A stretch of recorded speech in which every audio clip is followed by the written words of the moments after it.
Wakil Presiden ke-10 dan 12 RI Yusuf Kala hadir sebagai saksi di persidangan kasus dugaan korupsi pengadaan gas alam cair. Yusuf Kala dihadirkan untuk memberikan keterangan pemirsa sebagai saksi yang meringankan mantan Direktur Utama Pertamina Karen Agustiawan. Yusuf Kala hadir sebagai saksi di persidangan kasus dugaan korupsi pengadaan LNG atau gas alam cair dengan terdakwa mantan Dirut Pertamina Karen Agustiawan. Tim hukum dari terdakwa menghadirkan JK sebagai saksi meringankan dengan maksud untuk membantah dakwaan JPU KPK yang menyebut telah terjadi kerugian negara dalam proyek pengadaan LNG atau gas alam cair ini. Pasalnya pembelian LNG oleh Pertamina dilakukan terkait ketahanan energi sebagaimana peraturan Presiden nomor 5 tahun 2006. Karen didakwa membeli LNG tidak sesuai prosedur ke perusahaan kilang CCL asal Amerika Serikat dalam pengadaan tahun 2011 hingga 2021. Atas tindakannya, Indonesia mengalami kerugian senilai 113 US dollar atau sekitar 1,79 triliun rupiah. Selain Karen, pihak lain yang diduga korupsi, diantaranya ex-senior Vice President Gas and Power PT Pertamina, Yeni Andayani, dan Direktur Gas PT Pertamina, Hari Karyuliarto. Kebijakannya kita susun, dan kita tahu juga itu jangka panjang. Dan karena itulah maka harus disimbangkan antara kebutuhan dan supply. Karena itu perlu tambahan dari luar. Karena kita punya produksi juga diimpor. Sebagian besarnya diekspor, maaf.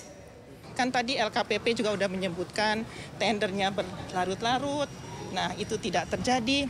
Tadi Pak JK sudah menyampaikan bahwa Pertamina itu adalah entitas bisnis. Jadi kalau misalnya belum digunakan ya boleh diperdagangkan gitu loh. Jadi dan pengadaannya pun bukan pengadaan seperti pengadaan di lembaga atau di departemen atau di kementerian. Karen didakwa melanggar pasal tentang pemberantasan tindak pidana korupsi. Sidang akan dilanjutkan Senin 20 Mei untuk pemeriksaan terhadap terdakwa Karen. Dari Jakarta, Tim Liputan iNews melaporkan.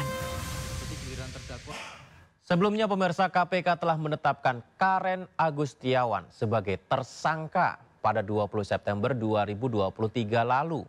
Karen diduga merugikan negara senilai 2,1 triliun rupiah.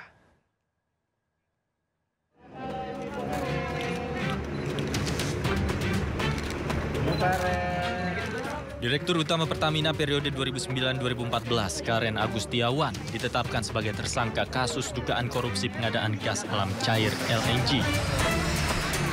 Selain Karen, penyidik KPK juga memeriksa mantan Menteri BUMN Dahlan Iskan sebagai saksi. KPK akhirnya menahan Karen Agustiawan di rumah tahanan negara KPK. Karen diduga merugikan negara senilai 2,1 triliun rupiah. Meski demikian, tim kuasa hukum Karen menilai KPK terlalu dini menetapkan kliennya sebagai tersangka. Putusan ini disebut melanggar ketentuan hukum acara pidana dan Undang-Undang HAM karena kurang bukti. Ini semua sudah dilakukan sebaik mungkin dan Pertamina pun tidak perlu rugi kalau memang menjalankan tender yang hasilnya di bulan Oktober 2018. Artinya bahwa penutup kerugian itu harusnya berlaku sejak 2018 sampai ke 2020 ke depan, atau bagaimana? Kan tadinya dibilang ada kerugian karena masa pandemi kan, harga komoditas semua turun, harga minyak semua turun. Perlu Bang, HP-nya Bang. Kan?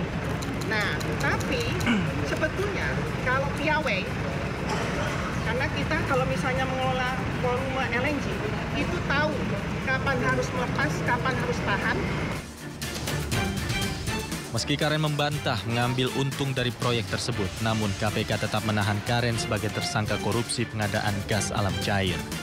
Dari Jakarta, Tim Liputan iNews melaporkan.